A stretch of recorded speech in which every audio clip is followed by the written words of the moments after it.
Saya dengar dari pendeta tertentu, satu gereja dibuka, pendeta lain sewa orang beda agama, suruh tutup gereja itu. Pendeta setan itu. Kurang ajar pendeta begitu, preman itu pendeta. Dia mau dia berkuasa sendiri, pendeta hati setan. Soal itu saya. Bukan lagi mencari jiwa, mencuri jiwa.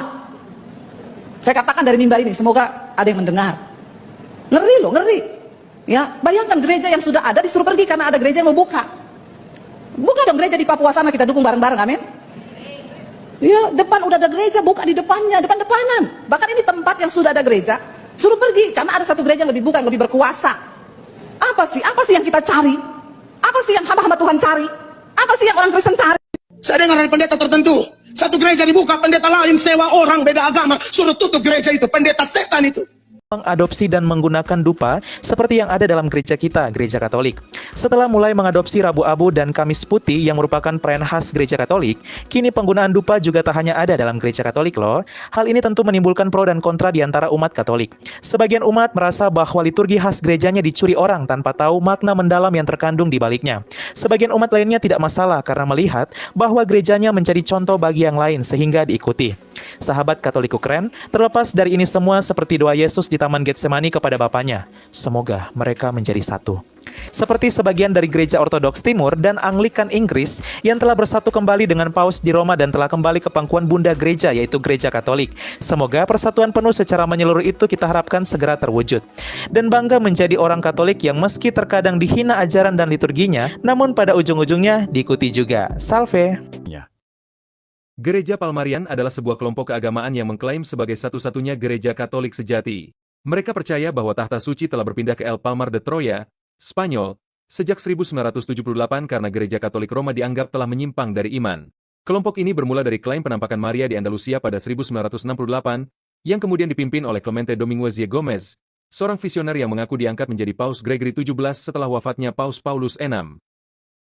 Palmarian berkembang dengan penabisan imam dan uskup oleh Uskup Agung Ngodintuk pada 1975. Mereka menolak perubahan Konsili Vatikan II dan menuduh gereja Katolik Roma telah disusupi oleh kelompok Mason. Sejak 2016, pemimpin mereka adalah Paus Petrus III. Aturan kelompok ini sangat ketat, melarang anggotanya menonton televisi, membaca koran, atau berbicara dengan orang luar. Banyak kritikus, termasuk mantan pengikut, menyebut Palmarian sebagai sekte. Mereka dikenal karena praktik pengucilan yang ketat terhadap mantan anggota. Gereja ini tetap kontroversial, terutama karena klaim kepausannya dan aturan-aturannya yang ekstrim. Gereja Palmarian, yang resmi terdaftar dengan nama Iglesia Cristiana Palmariana de los Carmelitas de la Santa Faz, adalah sebuah kelompok keagamaan yang berbasis di Spanyol. Awalnya, mereka mengajukan diri sebagai gereja Katolik dengan nama yang mirip gereja Katolik Roma, tetapi ditolak karena dianggap membingungkan. Setelah melalui proses hukum panjang, mereka akhirnya terdaftar pada 1987 dengan nama yang lebih netral, meski secara internal tetap menggunakan istilah seperti Gereja Katolik Palmarian untuk menegaskan klaim mereka sebagai gereja Katolik sejati. Meski menggunakan nama yang berbeda, Gereja Palmarian tetap mempertahankan keyakinan bahwa merekalah gereja Katolik yang sah, menggantikan gereja Katolik Roma yang dianggap telah menyimpang. Proses pendaftaran mereka mencerminkan upaya untuk mendapatkan pengakuan hukum sambil mempertahankan identitas keagamaan yang unik, meski sering dianggap kontroversial oleh banyak pihak. Palmarian, gerakan apokaliptik yang kontroversial. Sejak abad ke-19, berbagai kelompok Katolik tradisionalis mengklaim mengalami penampakan Maria dengan pesan tentang hukuman Tuhan bagi umat manusia. Beberapa penampakan, seperti di La Salette dan Fatima, diakui gereja Katolik, tetapi banyak lainnya tidak. Palmarian menganggap serangkaian penampakan ini sebagai tanda menuju munculnya Maria di El Palmar de Troya pada 1968, yang menjadi dasar klaim mereka sebagai gereja Katolik sejati. Penampakan ini terjadi di Spanyol saat negara itu dipimpin oleh diktator Francisco Franco. Pemerintahannya menghubungkan identitas Spanyol dengan Katolik dan menolak liberalisme. Namun, setelah Konsili Vatikan II, gereja Katolik mulai membuka diri terhadap reformasi yang ditentang oleh kelompok tradisionalis. Beberapa imam Spanyol bahkan mendukung Franco untuk melawan pengaruh liberal dalam gereja. Perubahan besar terjadi setelah Konsili Vatikan II, 1962 sampai 1965, termasuk pengenalan misa baru pada 1969. Kaum tradisionalis menganggap ini sebagai penyimpangan dan menuduh gereja telah disusupi oleh kelompok Mason dan komunis. Sementara kelompok seperti SSPX masih mengakui Paus di Roma, kaum sedevakantis, termasuk Palmarian, mengklaim bahwa tahta suci telah kosong dan mendirikan hierarki sendiri. Palmarian menempatkan diri dalam gerakan tradisionalis yang menolak perubahan modern dalam gereja Katolik. Percaya bahwa El Palmar adalah tempat suci. Dominguez dan Corral semakin berperan penting dalam mengembangkan gerakan ini, menjadikannya semakin eksklusif. Fenomena Palmar de Troya akhirnya berkembang menjadi sekte terpisah. Dengan klaim wahyu dan aturan ketat, kelompok ini terus menarik perhatian dan kontroversi. Hingga kini, banyak yang mempertanyakan keabsahan pengalaman mistis mereka, tetapi bagi pengikutnya, Palmar tetap menjadi pusat iman mereka. Dominguez dan rekannya, Manuel Alonso Corral, berusaha menyebarkan pesan mereka ke seluruh dunia. Melalui buletin dan perjalanan ke berbagai negara, termasuk Amerika Latin dan Eropa, mereka menarik banyak pengikut serta mendapatkan donasi besar dari para dermawan, seperti Baroness de Castillo Chirel. Dana ini digunakan untuk membeli tanah di La Alchaparroa dan membangun tempat suci. Pada 1975, setelah klaim penampakan Yesus, mereka mengumumkan pembangunan sebuah tempat ibadah. Dengan dukungan dana dari para pengikut, mereka semakin mengokohkan posisi mereka. Meskipun klaim mereka tidak diakui oleh gereja Katolik, gerakan ini terus berkembang dan menarik banyak orang yang percaya akan keabsahan visi mereka.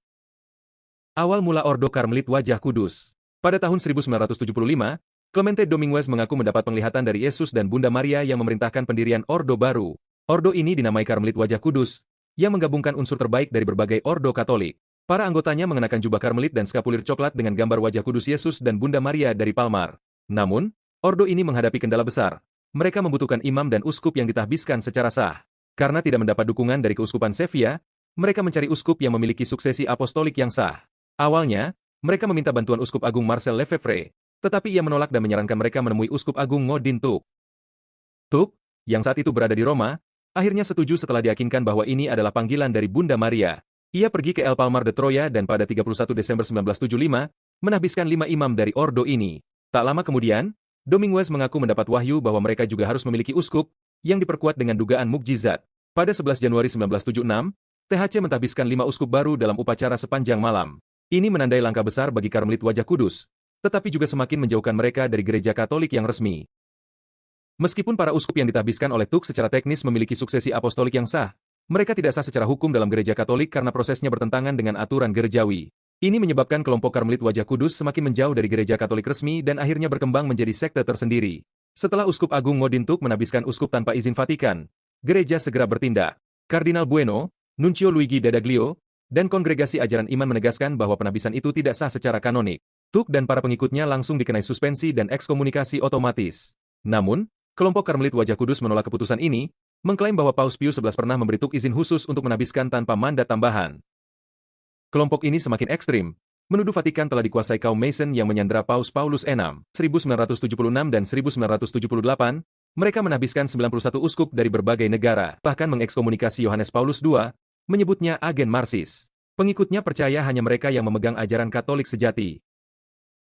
Tahun 1982, ia dan para uskupnya menyebabkan kehebohan di Spanyol karena menghina wanita yang mengenakan celana dan menyerang otoritas Vatikan. Insiden ini semakin mengisolasi sekte tersebut dari dunia luar. Merupakan bagian dari gereja Katolik. Nah, mereka disebut Katolik Independen. Apa sih Katolik Independen itu? Katolik Independen adalah orang-orang karena pandangan mereka sendiri memisahkan diri dengan persatuan dengan Paus di Roma dan membentuk gereja sendiri namun tetap membawa beberapa liturgi dan tradisi gereja Katolik, bahkan beberapa di antaranya menggunakan nama Katolik di dalam nama gereja mereka. 11. Centro Mariano de Aurora Uruguay atau Gereja Aurora Maria Pusat Uruguay. Belum lama ini, banyak beredar di sosial media sebuah video lantunan seorang suster yang menyanyikan lagu Maria. Dan tak sedikit umat Katolik dunia termasuk Indonesia yang tertipu, juga bahkan membagikannya di sosial media. Berikut cuplikan sekilas lagunya. La voce di Maria, dolce melodia. Dan tahukah sahabat Katolikku keren, itu bukanlah gereja Katolik. Ya, jika dilihat, atribut agama yang dipakai oleh para suster dan imam adalah atribut khas gereja Katolik. Namun, uskup gereja Katolik di Keuskupan Salto, negara Uruguay menegaskan bahwa pelantun lagu La Voce di Maria itu tidak terkait dengan gereja Katolik Uruguay dan merupakan anggota dari gereja Centro Mariano de Aurora Uruguay. Kelompok ini semakin menarik perhatian karena mereka mengenakan pakaian biara gereja Katolik, padahal para pelantun dan pengiringnya bukanlah rohaniawan dan rohaniawati, tetapi hanya orang biasa. Uskup Salto berkata, mereka memilih pakaian jubah biarawan-biarawati saat akan bernyanyi hanya agar terkesan tampil tampak lebih saleh. Ya, gereja ini bernama Centro Mariano de Aurora Uruguay yang memiliki jumlah anggota sekitar 500 orang. Uskup Salto bahkan mengecam gereja baru ini karena kurangnya kejelasan dan transparansi yang terjadi. Konferensi para uskup Uruguay beberapa hari lalu sudah mengingatkan umat Katolik di negara Uruguay akan keberadaan sekte agama baru ini yang diduga beroperasi di pedalaman negara Uruguay. Menurut situs resmi mereka, gereja ini merupakan bagian dari gereja New Age GGX atau Gereja Gerakan Zaman Baru. Gereja ini juga mengadopsi doktrin Bunda Maria dalam Gereja Katolik sehingga dapat membingungkan umat. Hal ini sebagai salah satu cara mencari anggota baru. Uskup Salto berpesan agar umat lebih berhati-hati dan tidak cepat menarik kesimpulan bahwa itu adalah Gereja Katolik hanya karena atribut yang dipakai, karena gereja ini mengambil atribut Katolik namun tidak beragama serta mencampurkan ajaran Katolik dengan ajaran-ajaran dari gereja dan agama lainnya. Mereka tampak religius namun tidak mengklaim mengikuti agama apapun. Tak hanya itu, Uskup Salto juga berpesan agar umat Katolik tetap berada dalam Gereja Katolik yang kudus dan tidak tersesat hanya karena melihat ada atribut Katolik yang dipakai, mengingat sekarang ini sudah banyak gereja-gereja non-Katolik di dunia yang juga menggunakan atribut Gereja Katolik, baik sebagai salah satu cara mencari anggota baru dari umat Katolik, maupun sebagai aksesoris saja tanpa tahu makna liturgis di balik atribut itu. 10. Palmarian Catholic Church atau Gereja Katolik Palmarian di negara Spanyol adalah gereja Katolik tradisionalis skismatis kecil dengan tata uskup di El Palmar de Troya, Spanyol. Beberapa jurnalis, penulis esai, dan mantan pengikut mereka mendefinisikan organisasi ini sebagai sekte manipulatif. Gereja ini menghormati Paus Paulus ke-6 sebagai martir dan para pendahulu Paus Paulus ke-6 adalah paus sejati. Setelah Paus Paulus ke-6, paus-paus berikutnya termasuk Paus Fransiskus tidak mereka akui sejak tahun 1978 karena telah memiliki paus sendiri. Tetapi hal ini terjadi hanya karena berdasarkan klaim penglihatan yang tidak jelas versi mereka yang mengatakan bahwa Paus di Roma bukan lagi pemimpin gereja universal, namun pemimpinnya telah dipindahkan ke Tata Suci El Palmar de Troya, Spanyol sejak tahun 1978 tempat mereka tinggal. Mereka juga mengucilkan Paus di Roma. Gereja Katolik Palmarian telah memiliki 4 Paus sejak didirikan, dan yang terakhir Paus mereka adalah Paus Hernandez yang mengundurkan diri pada 2016 karena akan menikah dan digantikan oleh Paus Joseph Odenmaet pada tahun 2016. Jumlah anggota gereja Palmarian ini hanya 1.000 orang. 9. Society of Saint Pius X atau Gereja Serikat Santo Pius X atau SSPX yang terletak di Eropa dan Amerika. Serikat Santo Pius X atau SSPX adalah persaudaraan imamat internasional yang didirikan pada tahun 1970 oleh Marcel Lefebvre, seorang uskup agung Prancis tradisionalis. Anggota gereja ini dinamai Serikat Paus Pius ke-10, di mana mereka menolak segala hal yang berbau modernisasi, dalam hal ini menolak hasil Konsili Vatikan II. Mereka tetap mempertahankan Misa Tridentin dan buku-buku ritual sebelum Konsili Vatikan II, di mana Konsili Vatikan II bersifat lebih terbuka terhadap penggunaan berbagai bahasa selain Latin seperti bahasa setempat dan lain-lain. Pemimpin mereka saat ini adalah Uskup David Pagliarani, menggantikan Uskup Bernard Villei. Ketegangan antara Serikat SSPX dan Tata Suci Vatikan mencapai puncaknya pada tahun 1988 ketika Uskup Agung Lefebvre menabiskan dengan seenaknya 4 uskup tanpa persetujuan mandat apostolik Vatikan dan menentang Paus Yohanes Paulus II. Hal ini mengakibatkan Roma menyatakan bahwa 4 uskup yang ditabiskan tersebut diekskomunikasi otomatis atau terputus dari persatuan dengan Paus di Roma. Jumlah anggota gereja SSPX ini berjumlah 1.114 orang yang terdiri atas 680 pastor, 217 anak seminari, dan 217 anggota lainnya. Sebagian besar hidup di Prancis, Swiss, Italia, Kepulauan Karibia, dan Amerika Tengah. Di abad 21 ini, semakin banyak anggota SSPX yang meninggalkan gerejanya dan kembali bergabung menjadi anggota gereja Katolik karena beberapa langkah ekumenis yang ditempuh oleh gereja Katolik, seperti menghidupi Misa Tridentin atau Misa tradisional lama Roma, yang salah satu ciri khasnya imam dan umat menghadap altar. Bahkan, Paus Benediktus ke-16 melonggarkan peraturan bagi para pastor yang mau melaksanakan Misa Tridentin ini. Selain itu, gereja Katolik mampu membawa mereka kembali ke jalan yang benar dengan merangkul pada FSSP atau Persaudaraan Santo Petrus. Adapun, misa yang dipakai setelah Konsili Vatikan II saat ini bernama Misa Novus Ordo, yang juga salah satu ciri khasnya imam menghadap umat. Nah, misa inilah yang ditentang oleh kelompok ini dan juga hasil Konsili Vatikan II ditentang. SSPX juga berkembang di Pulau Jawa meski sangat sedikit jumlahnya. Ingat, tetap waspada ya sahabat Katolik keren, dan jangan pernah melenceng dari persatuan Roma. Roma adalah rumah kita bersama, Rome Sweet Home. 8. Apostolic Catholic Church atau Gereja Katolik Apostolik yang terletak di negara Filipina. Gereja Katolik Apostolik adalah gereja Katolik independen yang didirikan oleh John Florentin L. Teruel pada tahun 1992 di Filipina. Gereja ini menyebut diri Katolik namun bukan merupakan bagian dari gereja Katolik. Tujuan gereja ini didirikan adalah untuk menengahi dan mempersatukan ritus Barat atau gereja Katolik Roma dan ritus Timur atau gereja Ortodoks Timur serta membentuk satu gereja Katolik. Jadi bisa dikatakan gereja ini anggotanya berasal dari mantan anggota gereja Katolik dan mantan anggota gereja Ortodoks Timur. Gereja Katolik Apostolik telah diklasifikasikan oleh Dewan Gereja Nasional di Filipina dan Konferensi Wali Gereja Filipina sebagai lembaga Katolik yang independen karena tidak berada dalam persekutuan dengan Paus, meskipun mengikuti ajaran dan teologi Katolik seperti Devosi Maria dan Doa Rosario. Gereja ini memiliki 2 kuil utama, yaitu Katedral Tritunggal Maha Kudus di Bataan dan Kuil Nasional Bunda Kita di kota Quezon, dan jumlah anggota gereja ini hanya mencapai 5.000 orang. 7. Polish National Catholic Church atau Gereja Katolik Nasional Polandia di negara Polandia. Gereja Katolik Nasional Polandia adalah gereja Kristen yang berdiri di Amerika Serikat dan didirikan oleh orang-orang keturunan Polandia dan Amerika. Gereja ini tidak berada dalam persekutuan dengan Gereja Katolik Roma karena berbeda secara teologis dalam beberapa hal. Gereja ini adalah anggota dari Persatuan Katolik Lama Utrecht Belanda dan juga tidak berada dalam persekutuan dengan Tata Suci Vatikan. Pada saat yang bersamaan, gereja ini tidak berada dalam persekutuan dengan Persatuan Utrecht Belanda melainkan Persatuan Scranton. Gereja Katolik Nasional Polandia menyambut orang-orang dari semua latar belakang etnis, ras, dan sosial, dan gereja ini memiliki sekitar 26.000 anggota di 5 keuskupan di Amerika Serikat dan Kanada, serta sebagian besar adalah orang-orang keturunan campuran Polandia dan Amerika Serikat. 6. Old Catholic Church atau Gereja Katolik Tua yang terletak di wilayah Eropa Barat dan negara Polandia. Istilah Gereja Katolik Lama atau Gereja Katolik Tua digunakan dari tahun 1850-an oleh kelompok-kelompok yang telah terpisah dari Gereja Katolik Roma karena doktrin tertentu, terutama berkaitan dengan otoritas kepausan. Beberapa dari kelompok ini tinggal di Belanda dan gereja ini tidak berada dalam persekutuan penuh dengan tata suci karena tidak mengakui paus di Roma sebagai pemimpin gereja universal. Mereka mendirikan sebuah gereja baru namun tetap menggunakan istilah Katolik di dalam nama gerejanya, yaitu Gereja Katolik dengan tambahan Tua atau Lama.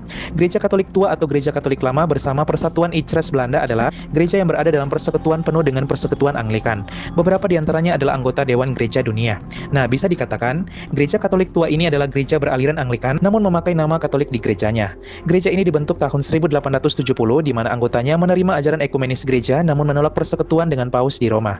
Anggotanya berjumlah sekitar 100.000 orang dan tersebar di 6 negara Eropa Barat dan Timur, yaitu Jerman, Swiss, Belanda, Republik Ceko, Polandia, dan Austria. 5. Church of Ireland atau Gereja Irlandia yang terletak di negara Irlandia. Pada tahun 1536 selama reformasi Anglikan, Raja Henry ke-8 dari Inggris menarik hampir seluruh gereja Katolik Inggris dari persatuan dengan Paus di Roma.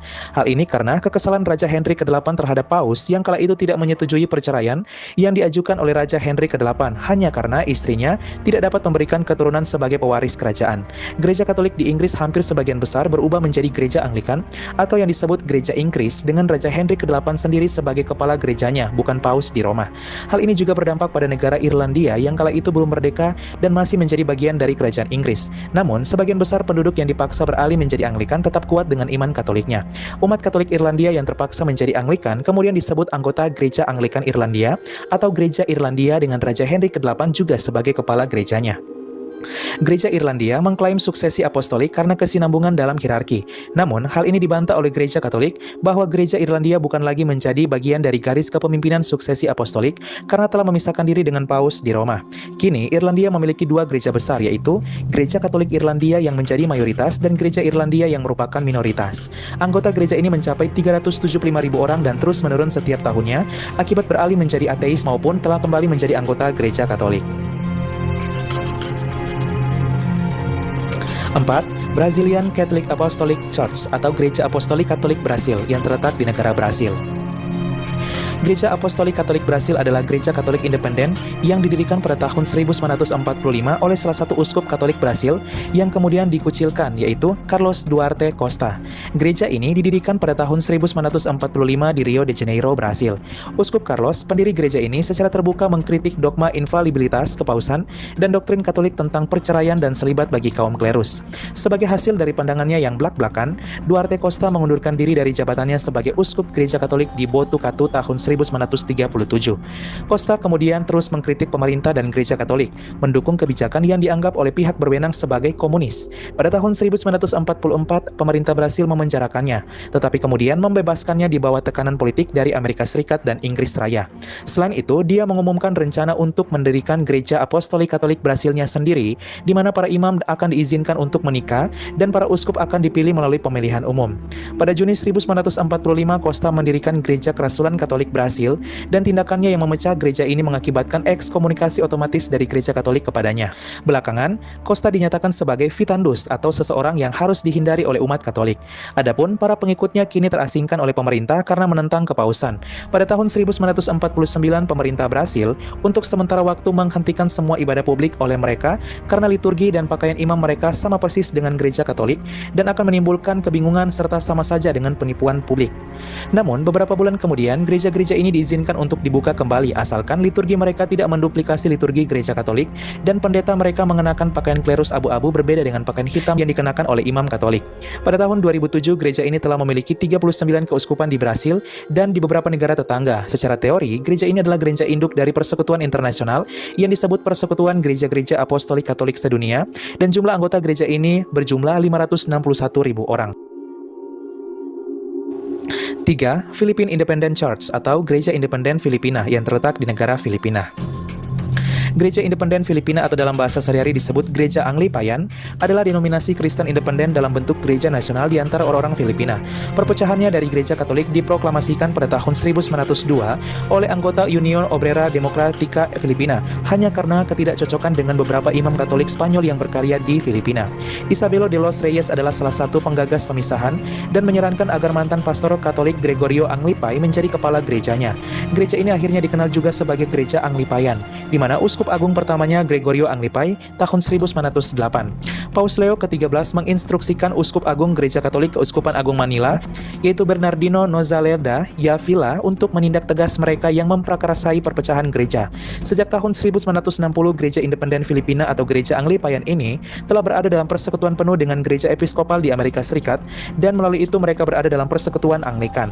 Jadi, bisa dikatakan, Gereja Independen Filipina ini merupakan salah satu gereja Anglikan di Filipina dan gereja Kristen terbesar setelah Gereja Katolik Filipina. Gereja ini mengizinkan penabisan imamat perempuan, dukungan untuk kontrasepsi dan dukungan pemberkatan pernikahan sesama jenis, namun para anggota gereja masih percaya pada transubstansiasi dan kehadiran nyata Kristus dalam Ekaristi. Banyak orang kudus yang dikanonisasi oleh Roma tidak diakui lagi oleh Gereja Anglipayan dan anggotanya sejak tahun 1902. Pada tahun 2017, uskup tertinggi adalah Ritimbang yang tatanya terletak di Katedral Nasional Kanak Suci di Ermita, Manila.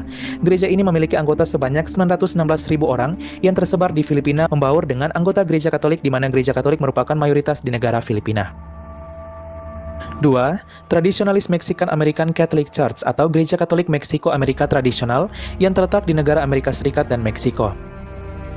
Gereja Katolik Meksiko Amerika Tradisionalis kadang-kadang dikenal sebagai Gereja Katolik Tridentin Meksiko Amerika Serikat Tradisionalis adalah gereja Katolik independen di Amerika Utara. Mereka memisahkan diri dari gereja Katolik karena penghormatan mereka terhadap Santa Muerte. Santa Muerte ini adalah sosok yang dianggap suci oleh mereka, simbol pemujaan berhala dan kematian. Hal ini dikutuk keras oleh gereja Katolik termasuk Gereja Katolik Meksiko, namun gerakan ini semakin menonjol dan meluas di abad 21. Santa Muerte ini awalnya muncul sebagai sosok laki-laki, kemudian berubah menjadi sosok perempuan berkerangka yang memegang sabit dan bola dunia.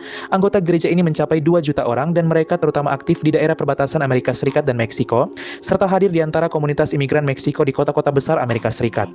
David Romo Guillen telah menjadi uskup agung gereja ini sejak tahun 1993, tetapi ditangkap pada 2011 karena tuduhan pidana, dan gereja tersebut sekarang tidak lagi beroperasi secara resmi. Pemerintah negara Meksiko secara resmi menghapus gereja ini dari daftar organisasi gereja di Meksiko, namun beberapa di antara mereka diperbolehkan beribadah dengan tanpa pengakuan resmi pemerintah. 1. Chinese Patriotic Catholic Association atau Gereja Asosiasi Katolik Patriotik Cina, Tiongkok.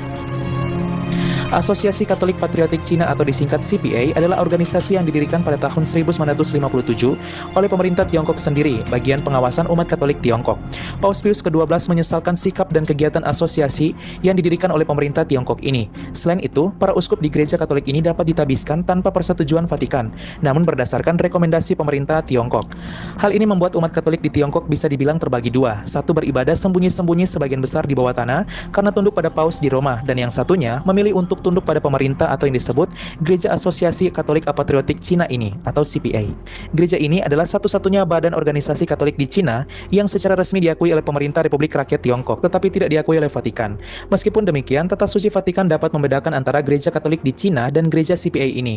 Upaya Vatikan dalam berdialog dan negosiasi dengan pemerintah Tiongkok terus dilakukan. Sejak tahun 1980-an, Vatikan telah mengakui hampir semua uskup yang ditunjuk oleh Gereja CPA ini sebagai uskup yang sah dan dalam persekutuan penuh dengan Gereja Katolik, meskipun sebelumnya bukan berdasarkan keputusan Vatikan. Gereja Katolik dan Tata Suci Vatikan terus mencari penyelesaian permanen atas peristiwa ini melalui negosiasi dengan otoritas politik Republik Rakyat Tiongkok. Adapun, jumlah umat Katolik Tiongkok berjumlah sekitar 12 juta umat atau 1% dari penduduk, dan dari 12 juta umat ini, 5 juta umat diantaranya merupakan anggota Gereja CPA ini yang tunduk pada pemerintah dengan uskup yang diangkat tanpa izin Vatikan. Sedangkan 7 juta umat lainnya tetap tunduk pada Paus di Roma. Gereja CPA ini tidak mengawasi umat Katolik di negara Makau, Taiwan, dan Hong Kong, karena mana uskupnya tetap terikat dengan persekutuan penuh dengan Gereja Katolik di Roma. Adapun Gereja Katolik Taiwan dan Hong Kong menjadi pihak yang menjembatani hubungan Vatikan dan Tiongkok serta penasehat bagi tata suci Vatikan agar berhati-hati dan teliti dengan negosiasi yang dilakukan terhadap pemerintah Tiongkok. Ya, sahabat Katolik keren, itulah dia 11 gereja yang menyebut dirinya Katolik namun bukan gereja Katolik. Tetap waspada ya sahabat Katolik keren, dan tetaplah setia. Perbedaan pertama, Katolik hanya satu di dunia dengan nama Gereja Katolik. Sedangkan Protestan terdiri atas puluhan aliran dan setiap aliran terbagi atas berbagai denominasi gereja dengan sekitar 40.000 denominasi gereja Protestan yang tersebar di dunia sampai saat ini. Seperti Protestan aliran Lutheran. Di Indonesia, contoh denominasi gerejanya yaitu HKBP atau Huria Kristen Batak Protestan. Protestan aliran Pentakostal Karismatik. Di Indonesia, contoh denominasi gerejanya yaitu GBI atau Gereja Betel Indonesia, GPDI atau Gereja Pantekosta di Indonesia, dan GTI atau Gereja Tiberias Indonesia. Ada juga Protestan aliran Calvinis, di mana sebagian besar Protestan di Indonesia merupakan aliran ini, yaitu aliran Calvinis. Di Indonesia, contoh denominasi gerejanya yaitu GEMIM atau Gereja Masehi Injili di Minahasa, GKI atau Gereja Kristen Indonesia, GPIB atau Gereja Protestan di Indonesia bagian Barat, GPM atau Gereja Protestan Maluku, GEMIT atau Gereja Masehi Injili di Timor, GKJ atau Gereja Kristen Jawa, dan lain-lain. Terdapat juga Protestan aliran Adventis. Di Indonesia, contoh denominasi gerejanya yaitu GEMAK atau Gereja Masehi Advent Hari ke-7. Perbedaan yang kedua antara Katolik dan Protestan yaitu Gereja Katolik memiliki satu pemimpin di dunia yang berkedudukan di negara Vatikan yang terletak di dalam kota Roma, Italia. Pemimpin tersebut bernama Pope atau dalam bahasa Indonesia disebut Paus, di mana pemimpin Gereja Katolik dunia saat ini yaitu Paus Fransiskus, Paus ke-266. Sedangkan untuk Gereja Protestan tidak memiliki pemimpin di dunia karena setiap negara dan suku memiliki gereja khasnya masing-masing.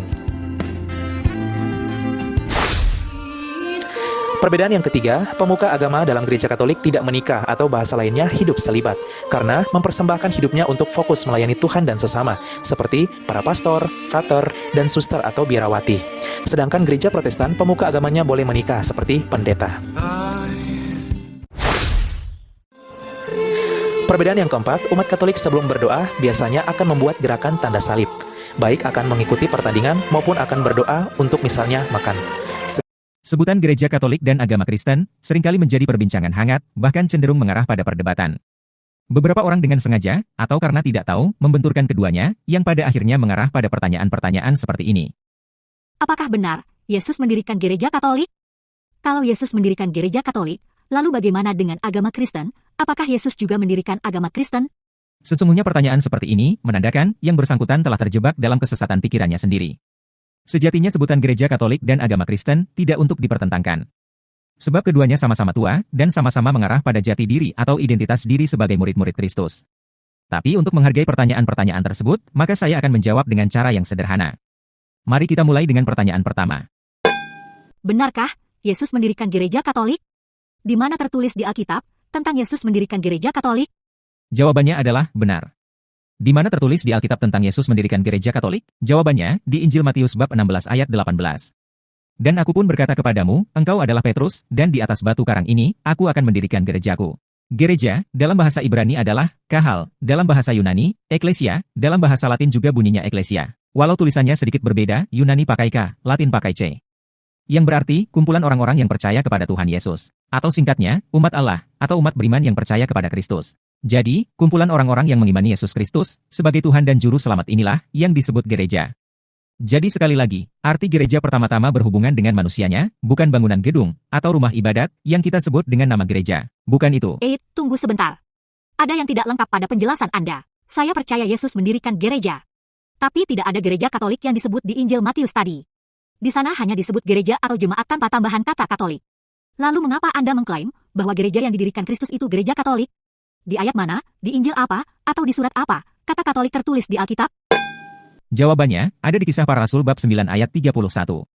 Dalam terjemahan Indonesia ini, sebagian dari Anda mungkin belum tahu letak kata Katoliknya. Tapi dalam bahasa aslinya, yaitu bahasa Yunani, Anda akan melihat kata Katoliknya, bahkan Anda mendengar kata ini terucap jelas. Kira-kira bunyinya seperti ini. Ημένουν εκκλησία κάθολης της Ιούδεας και Γαλίλαιας και Σαμάριας είχεν ειρήνην οικοδομούμενη και πορευομένη το φόβο του Κυρίου και την παράκληση του Αγίου Πνεύματος επληθύνετο. Saya ulangi lagi di bagian yang menyebut gereja Katolik. Εκκλησία κάθολης της Ecclesia Catholicos, artinya gereja Katolik. Perhatikan yang diberi tanda lingkaran merah ini. Jemaat sama dengan gereja. Seluruh atau di seluruh itulah, bahasa Yunaninya, Katolik. Ingat, kitab-kitab perjanjian baru ditulis menggunakan bahasa Yunani. Kapan-kapan saya akan membahas mengapa kitab-kitab tersebut ditulis dengan bahasa Yunani. Nah, sekarang perhatikan akar kata Katolik dalam bahasa Yunani, yaitu katolikos, dari frasa katolo, yang merupakan gabungan dari dua kata, yaitu kata tambah holos, yang berarti seluruhnya, seutuhnya, umum, universal. Dan Bapa Gereja yang pertama menggunakan kata Gereja Katolik adalah Ignatius, Uskup Antiokhia. Dalam suratnya kepada jemaat di Smyrna tahun 107 Masehi, sebutan Gereja Katolik dipakai untuk menggambarkan Gereja Kristus yang universal. Jadi, karena kata Katolik adalah kata sifat, maka hanya cocok dipasangkan dengan kata gereja dan diletakkan tepat sesudah kata gereja, menjadi Gereja Katolik, untuk menerangkan sifat dari Gereja Kristus. Tunggu, saya belum mengerti. Mengapa Anda mengatakan gereja memiliki sifat? Maksudnya apa? Coba Anda jelaskan secara sederhana. Jadi begini, gereja yang didirikan Kristus, bukan gereja yang kosong melompong. Tapi gereja yang punya tanda-tanda, sifat-sifat yang melekat padanya, untuk membedakan dengan gereja yang bukan didirikan oleh Kristus. Ada 4 sifat gereja Kristus berdasarkan pengakuan iman Nicea, yang harus Anda tahu. Sifat pertama adalah, gereja itu satu. Satu dalam ajaran iman, moral dan kepemimpinan. Gereja Katolik dimanapun berada, pemimpinnya satu, yaitu uskup. Ajarannya juga satu. Sebagai contoh, bacaan kitab suci di gereja Katolik di belahan dunia manapun, tetaplah sama. Karena tata ibadahnya sama, kalender liturgi yang dipakai juga sama. Maksud saya begini. Kalau bacaan Injilnya dari Injil Matius bab 16 ayat 18, maka di setiap gereja Katolik di belahan dunia manapun, serentak menggunakan Injil yang sama, yakni Matius bab 16 ayat 18. Ini menandakan bahwa gereja Kristus itu memang harus satu. Sifat kedua adalah, gereja itu kudus. Karena didirikan sendiri oleh Yesus Kristus, yang adalah Tuhan. Kudus juga menunjukkan bahwa yang insani dan ilahi bersatu di dalam gereja. Dan gereja dipanggil kepada kekudusan Tuhan sendiri. Sifat ketiga adalah, gereja itu Katolik. Artinya bahwa gereja itu universal, terbuka untuk seluruh umat manusia. Siapapun boleh masuk dan menjadi bagian dari anggota gereja ini. Entah orang kulit hitam, putih, kuning, ataupun coklat, bukanlah suatu penghalang. Tidak ada gereja Katolik yang khusus untuk orang Jawa, orang Dayak, orang Papua, ataupun orang Amerika. Dimanapun ada gereja Katolik, itulah gerejamu. Singkatnya, gereja Katolik diperuntukkan untuk seluruh suku bangsa dan berlaku sepanjang masa. Sifat yang keempat adalah, gereja itu apostolik. Artinya bahwa gereja mewarisi ajaran iman dari para rasul, yang mereka terima sendiri dari Tuhan Yesus. Para rasul menahbiskan para uskup sebagai pengganti mereka. Kata uskup dari bahasa asli Yunani, episkopos. Merekalah yang ditetapkan para rasul untuk menjaga dan meneruskan warisan iman ini, secara turun-temurun, dari generasi yang satu ke generasi berikutnya. Mata rantai yang tidak terputus inilah, yang disebut suksesi apostolik. Sifat apostolik ini juga, menerangkan bahwa gereja dibangun di atas pengakuan iman Petrus dan darah para rasul. Oke, tapi masih ada pertanyaan lain. Sebutan gereja dalam bahasa Indonesia itu, apakah itu asli bahasa Indonesia? Jawabannya tidak. Kata gereja yang kita kenal sekarang diambil dari bahasa Portugis, yaitu igreja, kemudian menjadi gereja mengikuti lidah orang Indonesia. Baiklah, masih ada pertanyaan. Mengapa ada penambahan kata Roma di belakang gereja Katolik, sehingga menjadi gereja Katolik Roma? Pertanyaan ini membutuhkan 2 jawaban. Karena terkait dengan sebutan gereja Roma dan gereja Katolik Roma. Ini 2 istilah yang berbeda dan dipakai pada waktu yang berbeda. Pertama, sebutan gereja Roma. Ini istilah atau sebutan kuno, dipakai saat gereja masih bersatu, di mana semua gereja berada di dalam kepemimpinan Petrus, sebagai pemimpin para rasul yang berkedudukan di Roma. Karena semua orang Kristen adalah Katolik, maka tidak dipakai gereja Katolik Roma, tapi hanya gereja Roma. Kalau di zaman sekarang mungkin lebih populer dengan sebutan keuskupan. Keuskupan Roma, keuskupan Konstantinopel, keuskupan Alexandria, atau keuskupan Yerusalem. Tapi pada zaman kuno lebih dikenal dengan sebutan gereja Roma, gereja Konstantinopel, gereja Alexandria, atau gereja Yerusalem. Termasuk untuk menerangkan ritus-ritus yang digunakan oleh gereja-gereja tersebut, misalnya gereja Roma menggunakan ritus Latin, dan gereja lain menggunakan ritus Timur, Bizantin, dan sebagainya. Ingat, dalam periode ini, gereja masih bersatu, dan semua gereja ini disebut gereja Katolik. Kedua, tentang sebutan gereja Katolik Roma. Istilah ini digunakan saat gereja tidak lagi bersatu dan sudah tercerai-berai. Semua gereja yang berpisah, mulai menggunakan nama yang baru dan berbeda dari gereja Katolik. Istilah gereja Katolik Roma, pertama kali dikenal sebagai sinonim dari gereja Katolik dalam komunikasi dengan gereja Armenia pada tahun 1208, setelah skisma Timur Barat. Tapi kemudian sebutan gereja Katolik Roma, semakin dikenal luas dan populer pada abad 17. Sebutan tersebut diperkenalkan ke dalam bahasa Inggris, terutama oleh para penganut gereja Anglikan di Inggris di saat pemerintahan Elizabeth pertama. Dan istilah gereja Katolik Roma, kemudian digunakan dalam beberapa dokumen resmi, seperti yang berkaitan dengan Spanish Match pada tahun 1620-an. Pertanyaan terakhir. Benar bahwa Kristus mendirikan gereja Katolik. Lalu apa sebenarnya tujuan Kristus mendirikan gereja Katolik? Jawabannya adalah, pertama, gereja didirikan sebagai pelayanan rekonsiliasi. Allah menyampaikan permohonannya melalui manusia untuk didamaikan dengan dirinya sendiri melalui Yesus Kristus, Putra Tunggalnya. Kedua, gereja juga didirikan untuk mempertobatkan bangsa Israel, sehingga gereja menjadi Israel yang baru. Ketiga, gereja didirikan sebagai sakramen keselamatan, yakni tanda dan sarana persatuan mesra dengan Allah dan kesatuan seluruh umat manusia. Keselamatan umat manusia itu merupakan rencana dan kehendak Bapa. Jadi Kristus mendirikan gereja untuk merangkul dan mempersatukan semua orang di dalam namanya. Kristus menginginkan semua orang selamat, dan ia mendirikan gereja untuk tujuan ini. Anda bisa lebih dalam dan detail mempelajari ini dalam dogma Extra Ecclesia Nulla Salus, atau disingkat ENS. Yaitu, tidak ada keselamatan di luar gereja Katolik. Sekarang problem kedua, dengan pertanyaan polemiknya. Apakah benar, Yesus juga mendirikan agama Kristen? Jawabannya tidak benar. Yesus tidak mendirikan agama Kristen. Menurut beberapa tradisi kecil, sebutan Kristen semula dipakai sebagai kata sindiran, hinaan, atau ejekan kepada para pengikut Kristus di sekitar tahun 40-44 Masehi di Antiokhia. Seperti yang tertulis di Kisah Para Rasul, bab 11 ayat 26. Kata Kristen disinyalir, digunakan orang-orang Yahudi diaspora, atau orang-orang Yahudi di perantauan, sebagai kata ejekan, karena dianggap pengikut Kristus, bagian dari sekte sesat yang menyimpang dari agama Yahudi. Kemungkinan dianggap sebagai perkembangbiakan dari komunitas, atau sekte sesat Nasrani, yang lebih dulu eksis di kalangan orang Yahudi sebelum kelahiran Kristus. Padahal Nasrani berbeda sama sekali dengan Kristen. Dan Bapa Gereja pertama, yang menggunakan istilah tersebut, adalah Ignatius dari Antiokhia di tahun 100 Masehi 66 tahun kemudian. Istilah Kristen sendiri berasal dari kata asli Yunani, Christianos. Kemudian diserap ke dalam bahasa Belanda, Kristen, yang cocok dengan lidah orang Indonesia, Kristen, yang berarti pengikut Kristus. Kata Kristen diambil dari nama Kristus sendiri, yang dalam bahasa Yunani, Christos, yang berarti dia yang diurapi, atau dia yang dipilih Allah. Dengan demikian pengikut Kristus adalah orang-orang yang diurapi atau orang-orang pilihan Tuhan, tentu saja setelah menerima sakramen baptis. Jadi kesimpulannya, Yesus tidak mendirikan agama Kristen. Itu poin pertama. Poin kedua.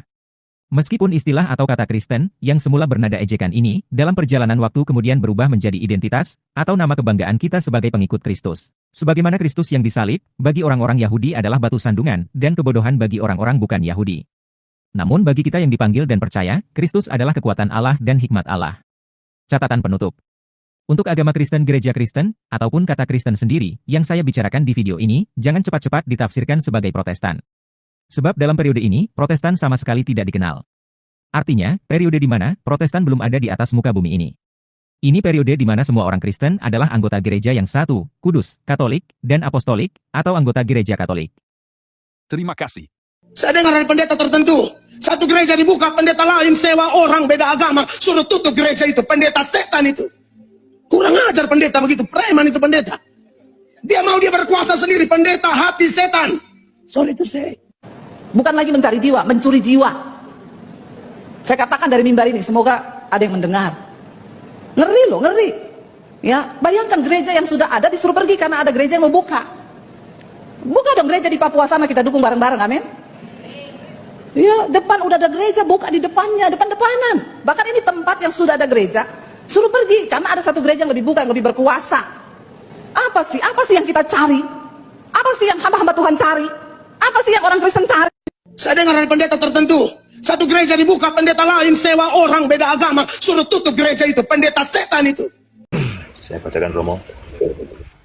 Mereka tinggal bersama-sama dengan jemaat itu 1 tahun lamanya, sambil mengajar banyak orang.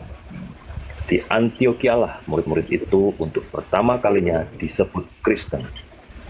Pada waktu itu datanglah beberapa nabi dari... Pengikutnya Kristus. Pengikut Kristus.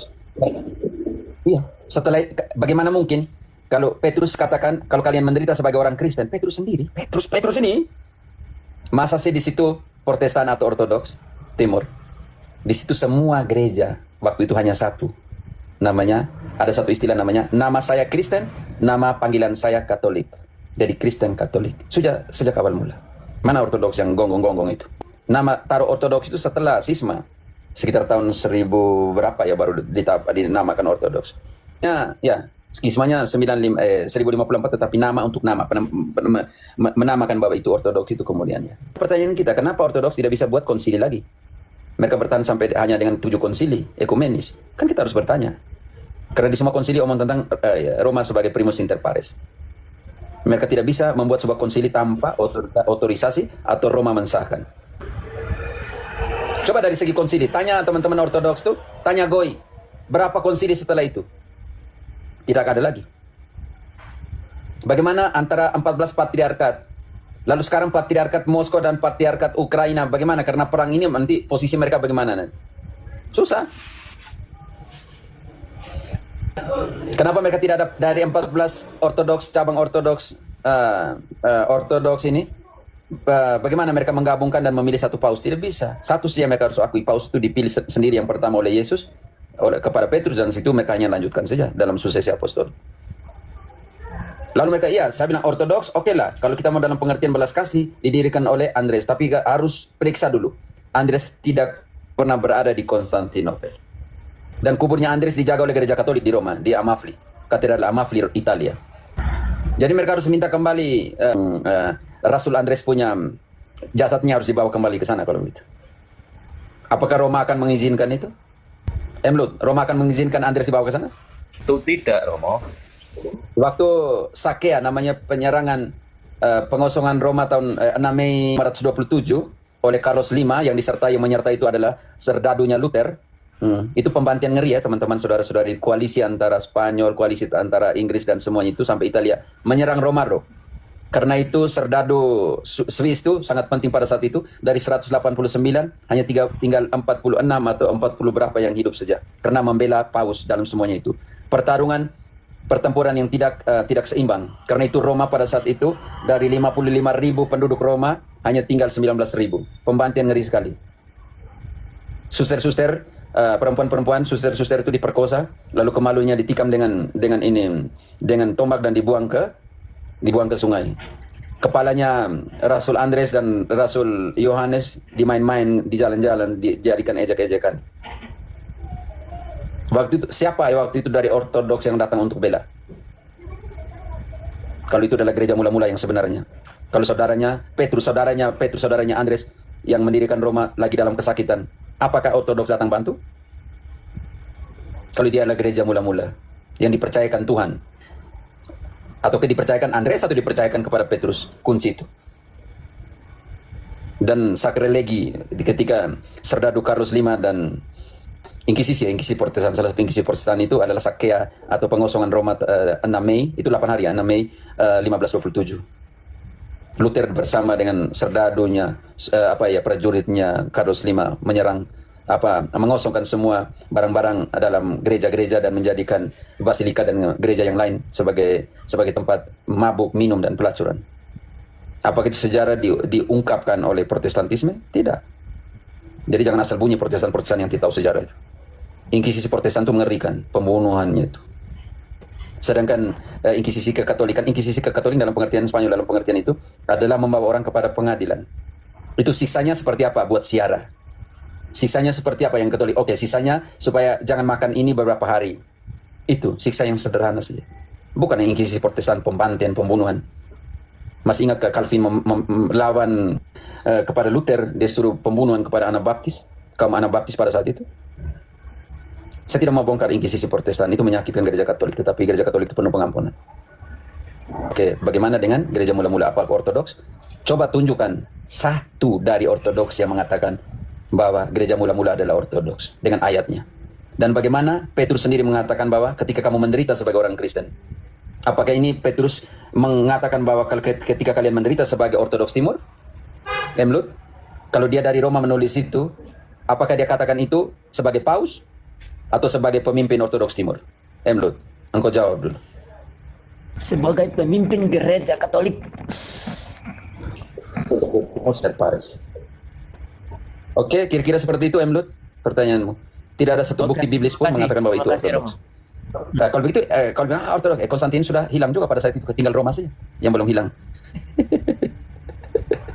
Sampai Petrus sendiri, 1 Petrus 4 ayat 16, dia bilang kalau kalian menderita sebagai orang Kristen, ini referensinya Ortodoks, Emlut, ini referensinya adalah Protestan.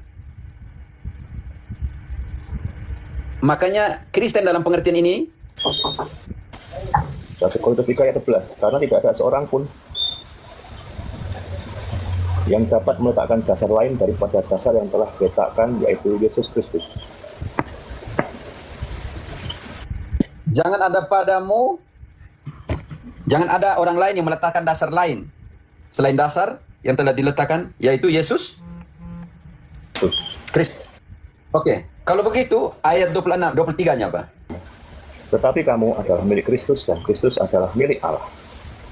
Oke. Dan kamu adalah milik Kristus. Bukan miliknya Kefas, bukan miliknya Apolos. Sebelum ayat 23, Pak. Ayat 21, 22 dulu. Karena itu, janganlah ada orang yang memegahkan dirinya atas manusia, sebab segala sesuatu adalah milikmu. 22, baik Paulus, Apolos maupun Kefas, baik dunia, hidup maupun mati, baik waktu sekarang maupun waktu yang akan datang, semuanya kamu punya. 23-nya, dan kamu adalah milik Kristus dan Kristus adalah milik Allah. Definisi kamu adalah orang milik. Kristen di sini. Jadi kalau Petrus tadi bilang dalam 1 Petrus 4 ayat 16, kalau kalian menderita sebagai orang Kristen, artinya kita harus kembali kepada etimologi Kristen.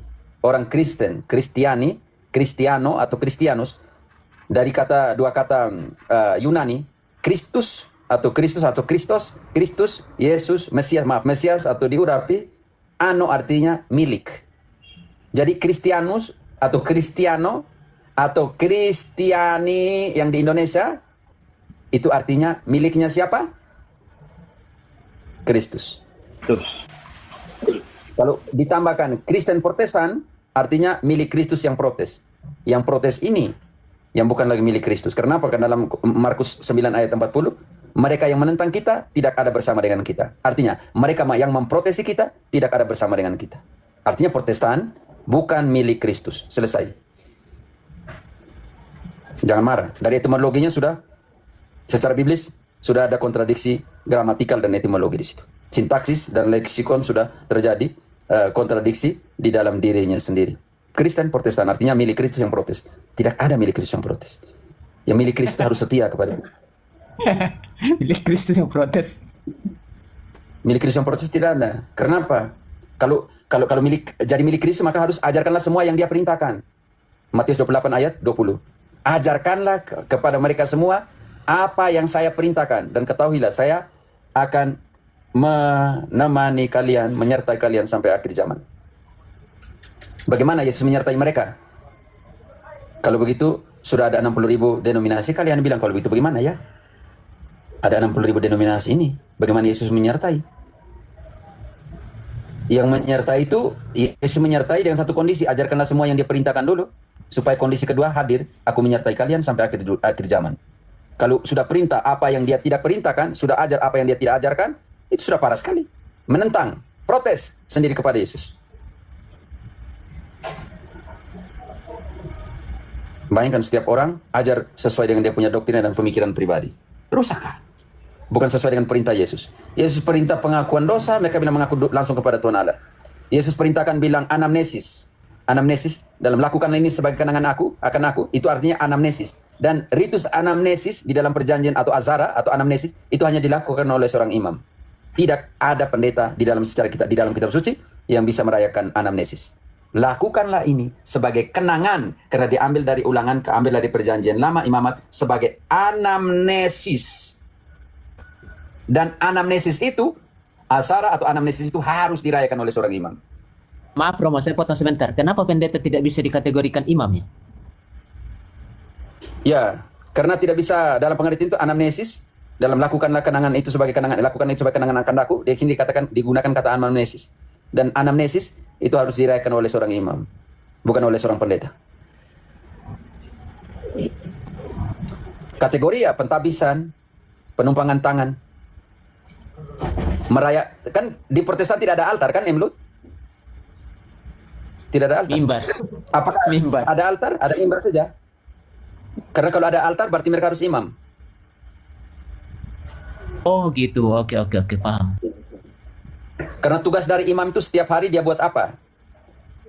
Keluaran 29 Keluaran 29 ayat 36. Setiap hari, Dew, engkau bantu. Tugasnya imam untuk apa? Menurut Keluaran 29 ayat 36.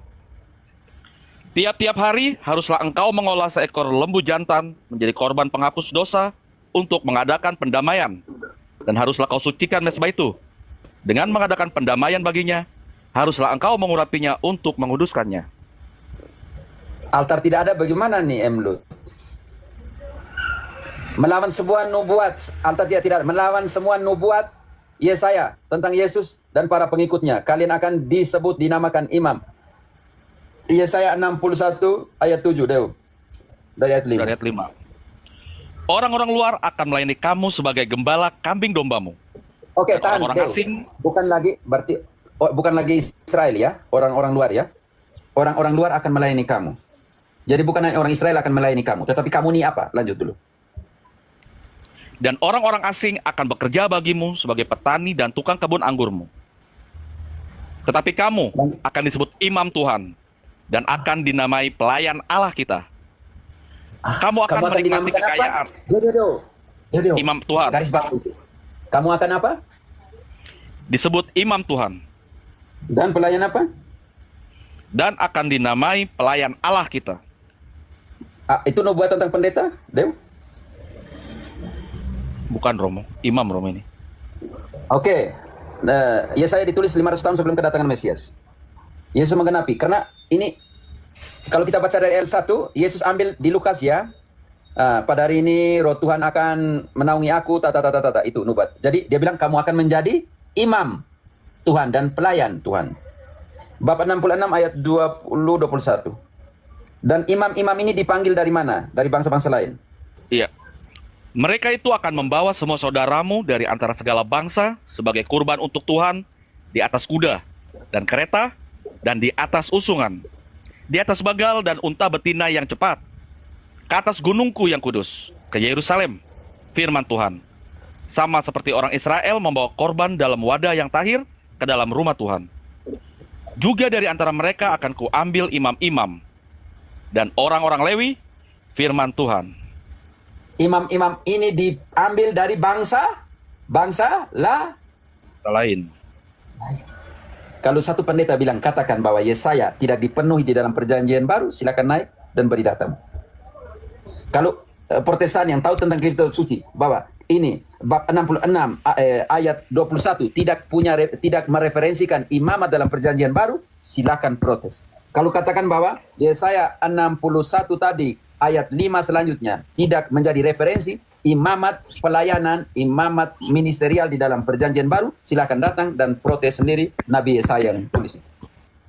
Saya dengar dari pendeta tertentu, satu gereja dibuka, pendeta lain sewa orang beda agama, suruh tutup gereja itu, pendeta setan itu.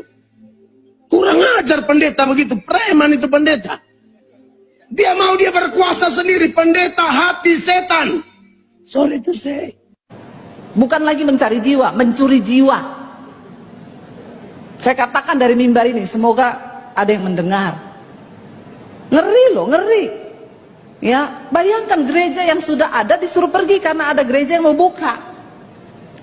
Buka dong gereja di Papua sana, kita dukung bareng-bareng, amin. Ya, depan udah ada gereja, buka di depannya, depan-depanan. Bahkan ini tempat yang sudah ada gereja, suruh pergi karena ada satu gereja yang lebih buka, yang lebih berkuasa. Apa sih yang kita cari? Apa sih yang hamba-hamba Tuhan cari? Apa sih yang orang Kristen cari? Saya dengar dari pendeta tertentu, satu gereja dibuka, pendeta lain sewa orang beda agama, suruh tutup gereja itu, pendeta setan itu.